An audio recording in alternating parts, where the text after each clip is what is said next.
Good evening. I'm Jerry Serrata. I'm the rabbi and the executive director of the Interfaith Conference of Metropolitan Washington.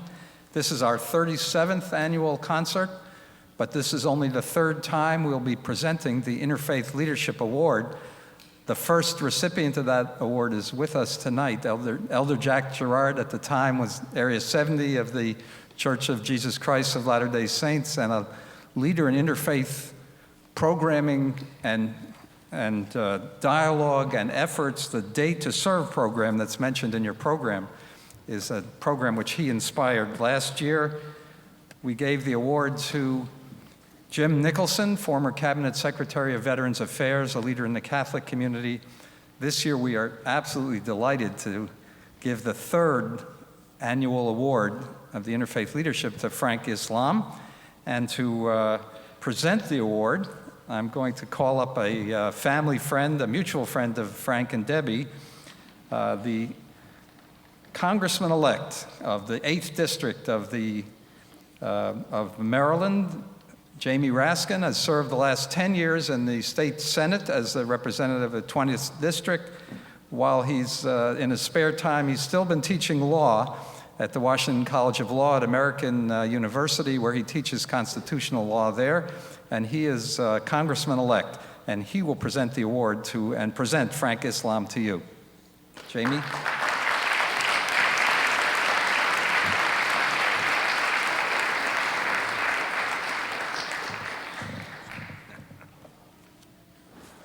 Jerry, thank you very much. What an honor, what a pleasure to be here with you tonight, to look out on this beautiful audience and to feel the warmth of this multi-faith congregation. And I'm here, and I felt very strongly about coming here because being in service of diversity is hard. It's not easy. It's a lot easier in this world to demonize, to vilify, to scapegoat, to bully. And so I'm here because I want to stand with the people who have chosen another path. And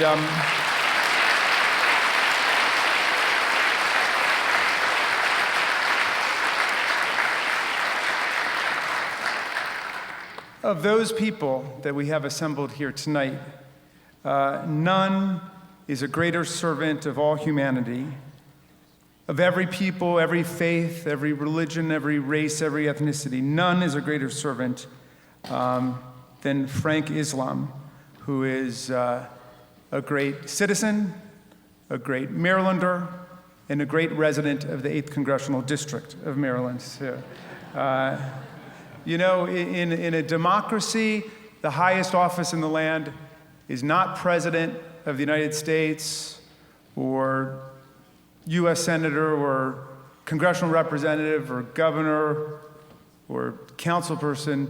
The greatest, highest office is that of citizen. And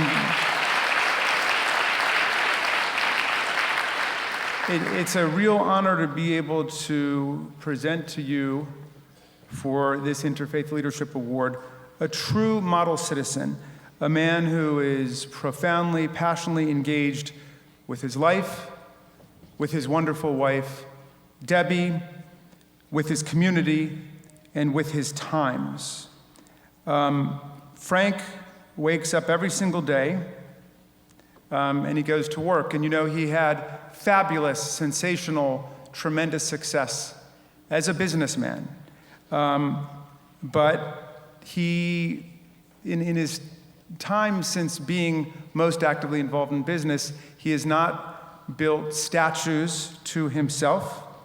He has not commissioned portraits of himself.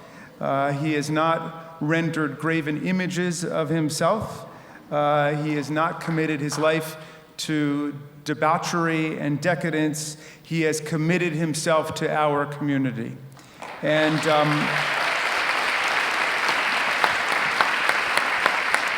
Frank every day wakes up and he does what all great leaders and servants do. He goes to meetings all day. He has been on the board of or actively involved in supporting, raising funds for, contributing to, brainstorming for a host of organizations. I'm going to name just a small part of them.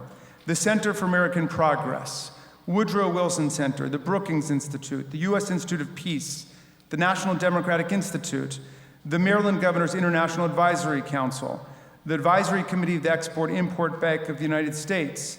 In higher education, Johns Hopkins School of Advanced International Studies, the University of Maryland School of Business, George Mason University, American University, University of Malaysia, American University in the Emirate, American University of Afghanistan, Marymount University, and in the arts, Strathmore Center in Montgomery County, Kennedy Center, Ford's Theater, and on and on and on. These are his commitments. This is his life. And, you know, I'm Jewish, and I don't get to spend as much time studying religion as I would like to. But I remember back when I was in Sunday school, I remember a lesson one week about a category of people who appeared in the Bible that were called exemplary prophets. And these were people who were not religious leaders exactly, but they were people who, through the way they lived, were an example to other people of how they should live, through the commitments they made, the values they held, and the kinds of relationships that they conducted. And so I view Frank Islam as an exemplary prophet, somebody who is a model to all of us of how we should live and to be engaged with our community. And I'm here for one other reason. As Frank gets this award for interfaith leadership, I've been thinking a lot about Mahatma Gandhi, you know, who was such a brilliant thinker and such a brilliant leader and such a brilliant speaker. And he said several things that I've always been fond of. One was when he was asked how he felt about Western civilization, and he said he thought it would be a great idea. And then, but Gandhi, you know, at a time of intense tribal religious conflict, and we have to acknowledge, my friends, that the people in this room have found within faith and within religion bridges to other communities. But not everybody finds that in religion. Some people find in religion a pretext or cause for opposing and antagonizing others. But when Gandhi was asked about his religion, he said, "I am a Muslim and a Christian and a Hindu and a Jew." And so I was thinking, as a way to honor you, Frank, for all of your amazing service to this community, of saying one thing about something that's going on in secular reality, and I hope it doesn't depart too much from the text of the ceremony, but there's been talk in different places of creating a registry for Muslims in the United States, and I just want to say, if there's a registry for Muslim in the United States, I am going to be the first person to put my name on that list. I will be there first thing in the morning.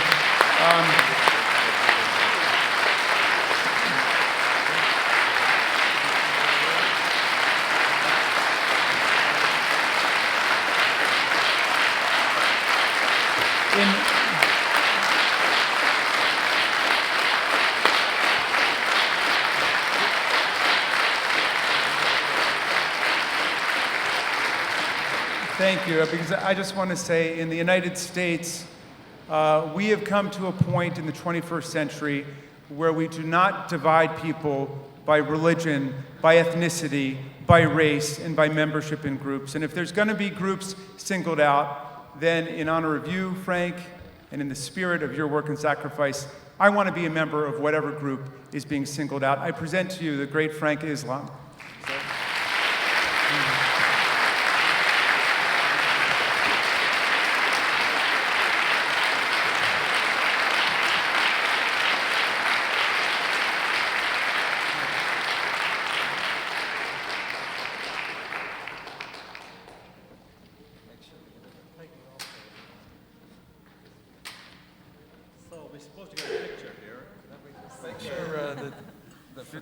Should we read what it says?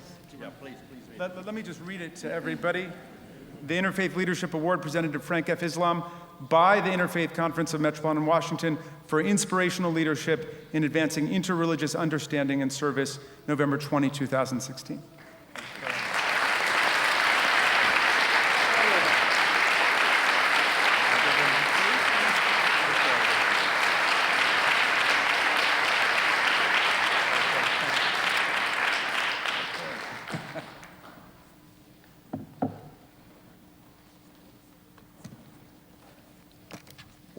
What a wonderful place is this.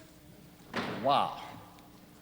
It's historical, it's wonderful, and I'm going to come here every Sunday to pray.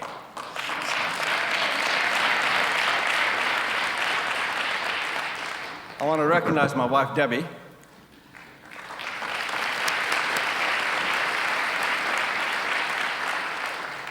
Good evening, distinguished guests, friends, and ladies and gentlemen. And thank you for your warm welcome. It is truly a pleasure and honor for me to be here at the 37th Annual Interfaith Concert. I would like to express my deep gratitude to Rabbi Jerry Sirota for his leadership and for giving me this award. Let us stand shoulder to shoulder with him for the vision we share and the values we cherish, nourish, and nurture. Let us give him a big round of applause.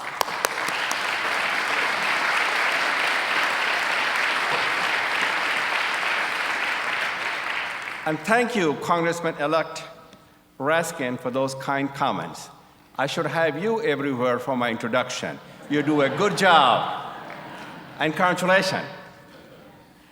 As you all know, Jamie Raskin is one of my best friends, and he inspires all of us to do well, but do good.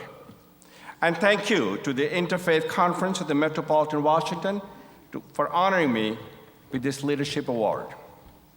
While I'm the one receiving the Interfaith Leadership Award, I accept it with all humility on behalf of all the members of the conference and those of you in this audience who are working diligently together to build bridges, to break the barriers, to promote dialogue of understanding and cooperation, and a shared sense of community throughout the DC area.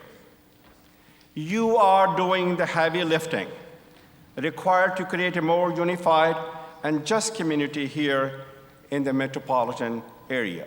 And I am doing what I can to help lighten your load. I see you as a partners in this interfaith endeavor. It has been an endeavor that was made more difficult in this presidential election year because of the harsh and divisive language of the campaign, in which one candidate's message separated people by race, religion, and national origin. But the American people have spoken through our electoral process.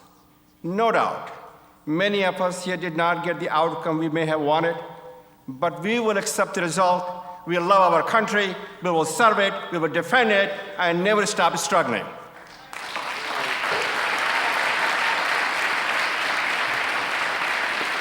We will continue to fight the soul of America. Americans of all faiths and backgrounds need to come together to redouble our effort to reject hate and bigotry in all forms. We must continue to fight for a fairer, for a stronger, for a better, for more equal, for a just America. To borrow a phrase from Hillary Clinton, we are stronger together. And together, we can help shape a better future.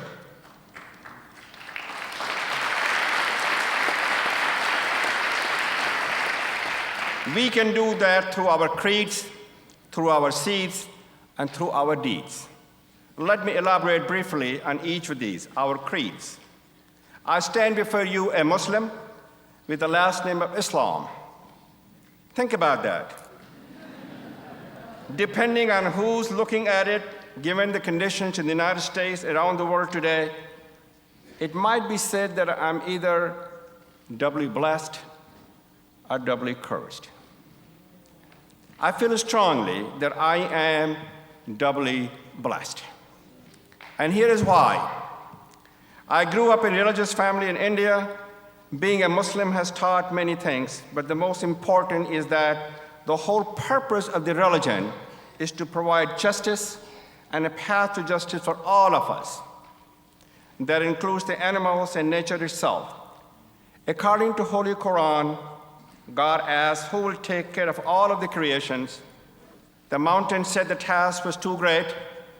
Even the angels declined to take on the challenge. But then man jumped up and said, we will take care. So we made a contract with God to protect this creation. I have learned as a Muslim to believe in the unity of all creation and that everything and everyone is a reflection of God on earth. Because of that, I have also learned there are just people and that just people do just things.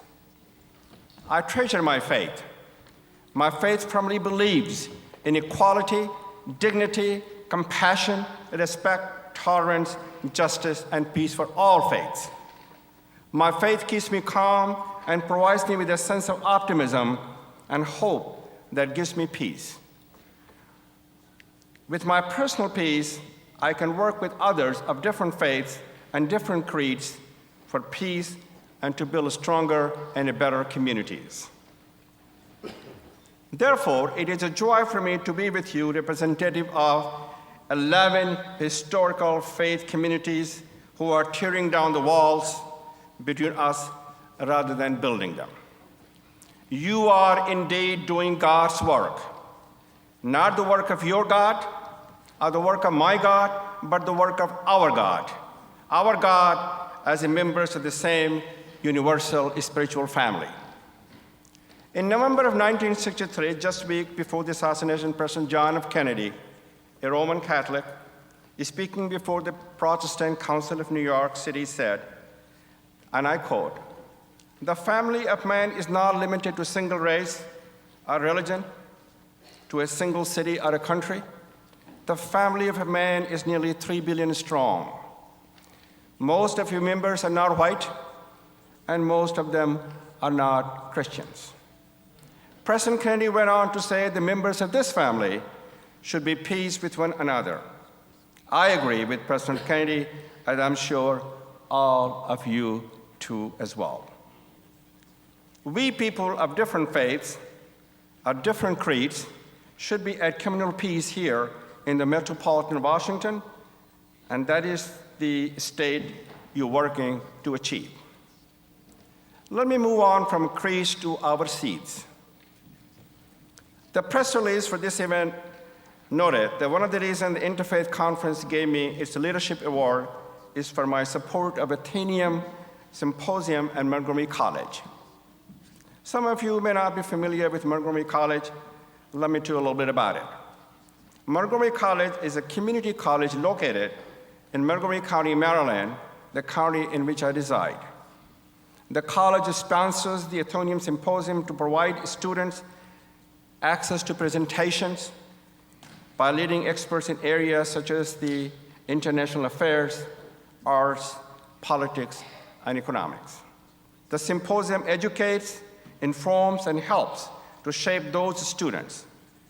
It plants seeds. That is why I support it and have since 2013. As you all know, that you in the Interfaith Conference are in the seed planting business as well. Your education and training events and publications such as the Strengthening the Teaching About Religion and the Swastika Educational Brochure open people's eyes and minds and help them to look beyond themselves and prepare them to become more positive contributors and community builders. Our creeds and our seeds lead to our deeds. Our deeds. Let me begin taking about our deeds by taking you back to India once again. In India, my family lived in a small town. It was there that my parents taught me to treat people in the way you want to be treated. Give dignity and respect to others. Do what you can to serve your community. In the neighborhood where I grew up, all of them from different faiths, different backgrounds, and different creeds learned to work together side by side because we were bound together in the service of others. I also serve, as Congressman Raskin mentioned, on the advisory board of the U.S. Institute of Peace, an organization devoted to nonviolent prevention and mitigation of deadly conflict around the world. The majority of those ideas at U.S. Institute of Peace are dedicated at nonviolent solutions to increase human and civil rights. Mahatma Gandhi told us, "You must be the change you wish to see in the world." I try to live my life in accordance with Gandhi's advice and to practice what I preach. I know that those of you here today, because your engagement and investment in Interfaith Conference, to do so as well. I also know that in touching on the topics that I am preaching to the choir. The concepts of creeds, seeds, and deeds are not new to you. In fact, they are a bedrock of your existence and the essence of your being. I appreciate you listening to my layperson's perspective on them. I also appreciate being invited to attend and participate in this concert. I can think of no better way to bring people together than through music and the performing arts. And I can think of no better reason to bring people together than what you in the conference are doing in your mission to increase religious and cultural unity in the Washington metropolitan area.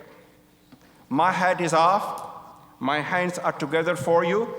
If I was a better singer or a dancer, I would croon or move across this stage for you. Given my skill level, however, I will leave that to the concert performers. In closing, as I said in my opening remarks, I accept this Interfaith Leadership Award from me on your behalf and to recognize your leadership as interfaith leaders. I look forward to our continuing engagement to unify more creeds, to plant more seeds, and to do more good deeds. I know that is God's will, and it should be our way. Thanks for your attention. Let me to speak with you today. Good luck and Godspeed. God bless you all. Let the concert continue.